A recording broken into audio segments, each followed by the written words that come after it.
Hapon po, mga kahango. Magandang araw din po, mga kahango. Bali, gumagawa po tayo ngayon, mga kahango, ng boya o floater. Gamit po itong 1.5 na to. Gagawin po natin itong boya o floater, mga kahango, para sa ating floating tahungan, mga kahango. Mga kahango, bali meron na rin po tayong gawa, mga kahango, na nauna ito. Kung papansinin nyo po itong mga nakasako na to, na may binalot na lambat. Maliliit na plastic bottle po yan, yung mga coke mismo, sakto yan, mga ganyan, no? Kaya binalutan ng sako para hindi hulumusot, mga kahango. So bali ito po ngayon, ito naman po, pag mga 1.5 po, hindi na po natin ibabalot ng sako, direkta na po ito, mga kahango. So bali ito po, mga kahango, gagawin na po natin ngayon, mga kahango. Gagawa po tayo ng, hindi naman yung kalakihan, maliit lang na boya o floater. Dahil ang ating floating tahungan naman ay hindi naman ganun kabigat. Hindi tulad ng sa mga, may mga malalaking puhunan na, talagang malalaking mga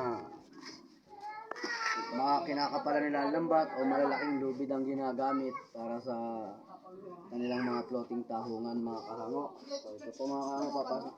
Ito po sa halip na itapon, ay atin pong pakikinabangan para maging boya, mga kahango. So yan po, mga kahango. Ganyan lang po. Papasok natin sa lambat. Itong mga ganito, pwede na rin po kasing laki, mga kahango.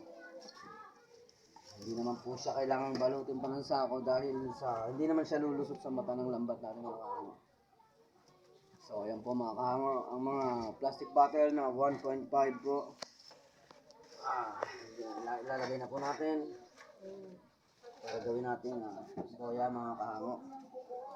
Ayan po. At bukas po, mga kahango, kung sasapat na ang ating mga pamboya, ay magboboya naman po tayo sa ating mga floating tahungan. Bali dagdag boya na lamang po yung, mga kahango. Yan may mga part na lubog na po. Kailangan natin habulan ng mga boya o floater, mga kahango. Mga kahango, ilan nung kakasya, kung kakasya dito ang 10 pirasong 1.5, 10 piraso po ilalagay natin. So yun po, may 6 na. Ito ay pang-pito. Ayan po, mga kahango. Ganyan lang po, mga kahango. Medyo matipid lang po itong ginagawa ko ito dahil nga po sa wala pa po tayong budget. Yan po, mga kahango. Hanggang sa mabuo po ito, mga kahango. At pagkatapos ay tatalian po natin. So yan, mga kahango, tatali po natin.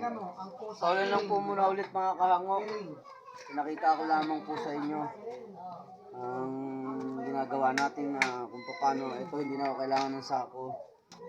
Direkta sa lambat na po. Hindi katulad po nung iba doon na pinalot natin ng sako kasi sobrang maliliit na plastic bottle doon. Coke mismo, mga sakto lang na sobrang maliliit. Yun lang po muna, mga kahango. Magandang araw po. Shoutout po muli, Paring Bagski. Shoutout po sa lahat po ng mga kahango.